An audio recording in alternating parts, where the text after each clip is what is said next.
কেকের উপর গ্রেট করে রাখা চকলেটের কুচিগুলো বসানোর আগে অবশ্যই কিন্তু এই কাজটা করতে একদমই ভুলবেন না। কাজটা কি জানেন? কাজটা হচ্ছে এই যে এটা মাত্র আমি যেটা করছি দেখতেই পাচ্ছেন।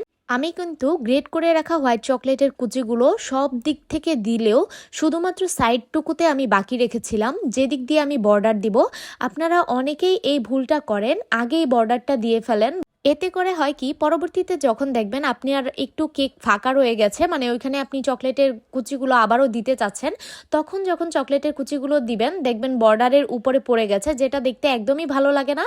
আবার অনেকে দেখি এই কাজটা করে যে পুরোটা কেকের মধ্যেই একটুও জায়গা বাকি রাখে না, একদম ফুল কেকটাকেই আগে থেকে হোয়াইট চকলেটের কুচি বা ডার্ক চকলেটের কুচি দিয়ে ভরাট করে ফেলে। পরবর্তীতে যখন তারা বর্ডারটা দেয়, সেই বর্ডারটা আর দিতে পারে না ঠিকমতো, কারণ চকলেটের কুচিগুলোর উপরে কোনোভাবেই কিন্তু বর্ডার করা পসিবল না। তাই আপনারা চাইলে আজকের এই ভিডিওতে দেখানো প্রসেস অনুসারে কাজগুলো কিন্তু করতে পারেন। আল্লাহ হাফিজ।